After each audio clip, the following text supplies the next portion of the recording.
Là, on est la première année, donc c'est un pied qu'on a planté cette année. Il faut repérer la plaie du pépiniériste. Donc la plaie du pépiniériste, normalement, c'est où il y a la cire. Donc si on dégage la cire... Une vingtaine de vignerons et salariés viticoles ont pris part à la première formation Simonité Cirque proposée par Vitisphère Alsace. Elle se déroulait sur 3 jours, du 21 au 23 novembre 2016, et alliait cours théoriques en salle et travaux pratiques dans le vignoble. Les fondamentaux de cette pratique étaient dispensés par 2 instructeurs de la filiale française Simonité Cirque, maîtres tailleurs de vigne. Cette méthode a été développée en Italie par Marco Simonite et Pier Paolo Cirque. Si moi je fais comme ça, donc je coupe un bourgeon en plus, la crotonie, elle va sous lui. Il va à l'intérieur. Okay?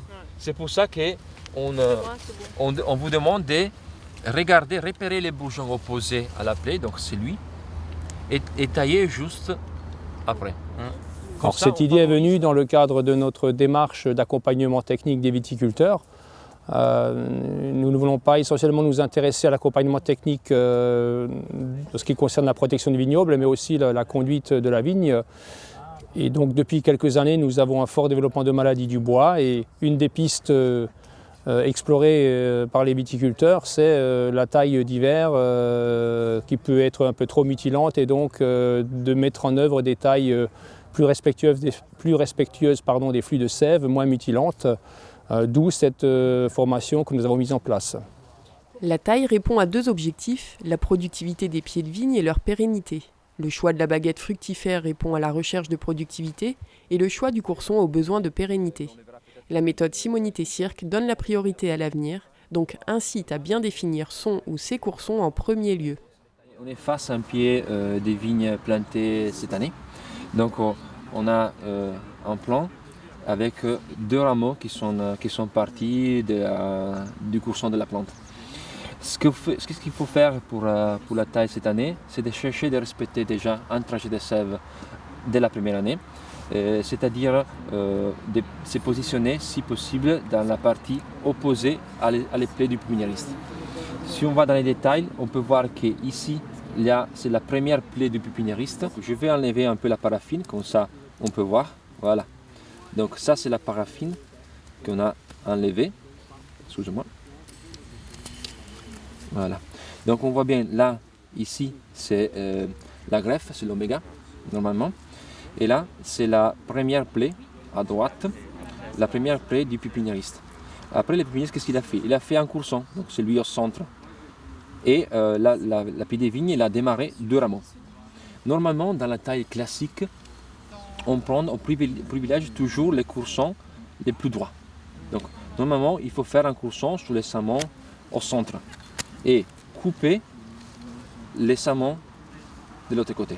Si on fait comme ça, on va faire 2 plaies de taille opposées, et donc les coursons qu'on a fait cette année, ils se trouvent au milieu de 2 plaies de taille. C'est-à-dire que déjà les flux de sève sur la plante, elle est un petit peu perturbée. Il faudrait faire, si possible, respecter les trajets de sève sur la plante, donc prendre les samons à l'opposé de la plaie du pépiniériste. Donc prendre ces samons-là pour faire les futurs coursons. Comme ça, nous, on va faire la première plaie du pépiniériste, la deuxième plaie qu'on fait nous, la troisième plaie du courson du pépiniériste, et donc on va séparer les plaies, 1, 2, 3, du trajet de sève, par là.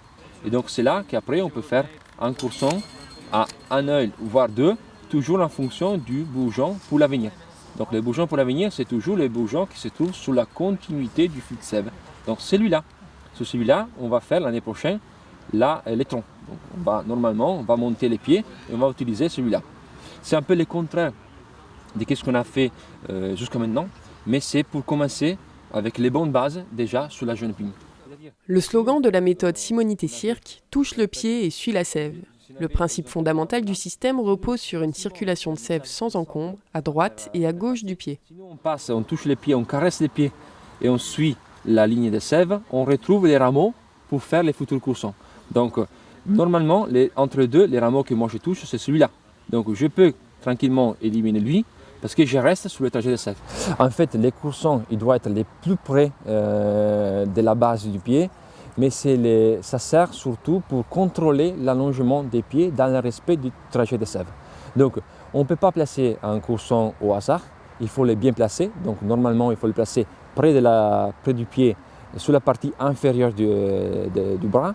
Mais surtout, il faut les préparer pour la taille de l'année prochaine. Donc toujours en réfléchissant comment on va tailler l'année prochaine. Donc c'est un outil, c'est un moyen très efficace pour contrôler la crotonie. La vigne est une liane. L'acrotonie désigne sa prédisposition à favoriser prioritairement le développement de ses bourgeons terminaux, qui sont les bourgeons situés le plus loin de sa base. C'est l'acrotonie qui permet à la vigne de grandir, de se déployer rapidement. La méthode Simonite-Sirk consiste à contenir l'accroissement de la vigne par une taille respectant le flux de sève naturel de la plante. En cela, elle se rapproche de la taille Guyot-Poussard, mais elle propose une technique qui s'adapte aux spécificités régionales. Donc le Guyot-Poussard, c'est plutôt vraiment pour un Guyot de la Charente, donc, où il y a toujours 2 coursons de baguette. Donc c'est un petit projet de Guyot. Ce qu'on a pu faire avec l'expérience qu'on a pu faire partout dans le monde, c'est d'appliquer les principes du trajet des sèves. Donc ça, c'est les principes du trajet des sèves à tous les différents Guyots. Donc il y a les Guyots mixtes, les Guyots simples, les Guyots arqués. Donc il y a plusieurs façons de faire les Guyots. Donc ce qu'on peut faire avec cette méthode, c'est qu'on peut s'adapter à toutes les façons de faire, tous les modes de conduite. Donc, par exemple, en Champagne, on travaille sur une taille qui s'appelle taille Chablis. Donc c'est une taille complètement, c'est vraiment particulier, c'est adapté qu'à la Champagne. Mais on a pu faire un travail sur les flux de sève, donc on a appliqué la méthode Simonite-Sirk sur la taille Chablis. Ici, en Alsace, on applique la méthode sur la taille Guyot double arqué. Par exemple en Bourgogne, c'est un Guyot simple, donc courson baguette. Donc il faut toujours s'adapter à la technique, aux habitudes, à la technique, au mode de conduite typique de la région. L'autopsie des pieds de vigne morts met en lumière le chemin tortueux de la sève. En blanc, la sève qui circule de part et d'autre du pied. En noir et jaunâtre, au centre et au niveau de la tête du pied de vigne, le bois mort est attaqué par l'amadou. Pour les formateurs, l'ennemi public numéro 1 n'est pas l'esca en soi, souvent montré du doigt, mais l'apoplexie du pied résultant d'années de taille mutilante. Changer sa technique ne permettrait donc pas d'éradiquer l'esca, mais de rendre au pied toutes ses capacités vitales nécessaires à sa survie. Mais on trouve des champignons de l'esca sur tous les pieds. Alors pourquoi tous les pieds ne meurent pas? Parce que sur une parcelle, on a les 3%, les 4%, les 2% d'esca. Mais il y a des pieds qui sont encore vivants, mais à l'intérieur, ils ont des champignons de l'esca. Donc nous, ce qu'on pense, c'est que aussi l'apoplexie, c'est lié à la perturbation du flux de sève. C'est la rupture du flux de sève. On ne peut pas éliminer l'esca. C'est l'utopie, c'est utopique, c'est pas possible. Ce qu'on cherche, nous, c'est de donner de l'énergie, donc de construire un pied de vigne qui arrive à convivre avec les champignons. Donc, et surtout, d'avoir un pied de vigne qui a la plupart de la structure du bois vivant.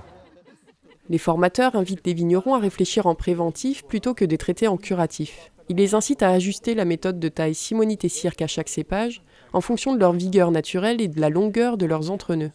L'idéal serait même d'adapter l'espacement des pieds de vigne directement à l'implantation, ne pas partir du principe que l'on plante tous ces cépages à 90 cm par exemple.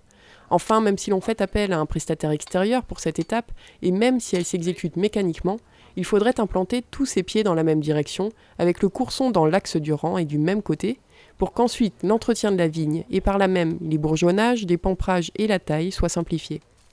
Quand on écoutait la théorie, c'est vrai que ça paraissait très très simple. On se disait, oh, c'est bon, on rentre, on peut tailler, et puis il n'y a pas de souci, on respecte leur flux de sève, et puis tout ira pour le mieux, il n'y aura plus de pieds morts. Et au final, le premier jour, on est sorti dans une vieille parcelle qui avait une 50aine d'années.